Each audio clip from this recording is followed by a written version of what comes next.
قرآن کریم میں 4 سورہ ایسے ہیں کہ جس میں طلاق کے احکامات کو بیان کیا گیا ہے۔ ٹھیک ہے۔ سورہ بقرہ ہے، سورہ نساء ہے، سورہ طلاق ہے اور سورہ تحریم ہے۔ بالکل، ان 4 سوروں کے اندر طلاق کا ذکر آیا ہے۔ جو سورہ بقرہ کی آیت نمبر 231 ہے، اس میں ارشاد ہوتا ہے 229 کے اندر یہ ارشاد ہوتا ہے کہ الطلاق مرتان، طلاق رجی 2 ہیں۔ یعنی اس کا مطلب یہ ہوا کہ طلاق دینے کے بعد رجوع کیا جا سکتا ہے، پھر رجوع کے بعد دوبارہ سے طلاق دی جا سکتی ہے، اور پھر طلاق کے بعد دوبارہ سے رجوع کیا جا سکتا ہے، پھر تیسری مرتبہ جب طلاق ہوگی اب اس کے بعد رجوع نہیں ہو سکتا، مگر یہ کہ محلل کے ذریعے جسے حلالہ کہا جاتا ہے اس کے ذریعے پھر دوبارہ سے نکاح ہو سکتا ہے، ورنہ اس کے بغیر نہیں ہو سکتا۔ پھر یہ کہ فَإِمْسَاكُمْ بِمَعْرُوفٍ أَوْ تَسْرِيحٌ بِإِحْسَانٍ، یا پھر اس حضرت یہ حلالہ پورا ایک موضوع ہے، میں نے اس پہ گفتگو کرنی ہے۔ یا انہیں اپنے ساتھ رکھیں تو بھی معروف کے ساتھ اور نیکی کے ساتھ، اور انہیں رخصت کریں تو بھی نیکی کے ساتھ۔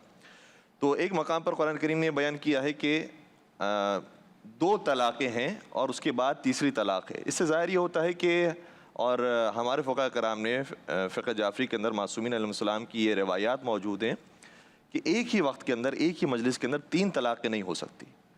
اگر 3 مرتبہ بھی صیغے پڑے جائیں گے تو وہ ایک ہی شمار ہوگی، کیونکہ ایک چیز کو جب توڑ دیا گیا ہے یا کاٹ دیا گیا ہے تو جب تک اسے دوبارہ جوڑا نہ جائے اس کے اوپر توڑنے کا لفظ صدق نہیں آتا۔ ٹھیک ہے، اس لیے ایک ہی طلاق ہوگی، اور اس کے بعد اگر وہ دوبارہ سے نکاح کرتے ہیں تو پھر طلاق ہوگی، اور پھر دوبارہ سے نکاح کرتے ہیں تو پھر وہ طلاق ہوگی جس کے بعد رجوع نہیں ہے، مگر یہ کہ کسی حلالے کے ذریعے ہو۔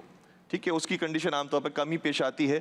تو شریعت کے اندر توڑنا مشکل ہے اور نکاح کے معاملات اور جوڑنا بہت آسان ہے۔ ٹھیک ہے۔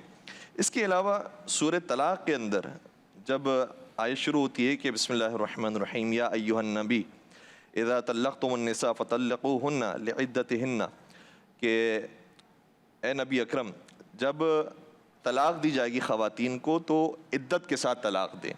اس کے بعد دوسری آیت کے اندر ارشاد ہو رہا ہے فَإِذَا بَلَغْنَ أَجَلَهُنَّ فَأَمْسِكُوهُنَّ بِمَعْرُوفٍ أَوْ فَارِقُوهُنَّ بِمَعْرُوفٍ۔ یہاں پر بیان کیا کہ جب ان کی مدت ختم ہونے لگے عدت کی تو یا انہیں اپنے پاس رکھ لیں یا انہیں عزت احترام کے ساتھ رخصت کر دیں۔ وَأَشْهِدُوا ذَوَيْ عَدْلٍ مِّنْكُمْ، اور اس طلاق کے موقع پر 2 عادل مردوں کو گواہ بھی قرار دیں۔ تو فقہ جعفریہ کے اندر طلاق کے موقع پر 2 عادل گواہ کا ہونا بھی ضروری ہے۔ ٹھیک ہے، اور پھر اس کے بعد وَأَقِیمُوا الشَّهَادَةَ تو ہر فقہ میں گواہی والا ہمارے ہاں یہ کہ واجب ہے کہ طلاق کے موقع پر اور صیغہ طلاق جب جاری ہو رہا ہو تو اس موقع پر 2 عادل مرد گواہی کے لیے موجود ہوں۔ ٹھیک ہے، اور باقی جو حضرت نے بیان کیا کہ جب طلاق دی جائے گی تو پاکی کے ایام ہوں، ایسا نہ ہو کہ ناپاکی کے ایام میں طلاق کے صیغے جاری کیے جائیں، اگر کیے جائیں گے تو وہ باطل شمار ہوگی، وہ طلاق نہیں شمار ہوگی۔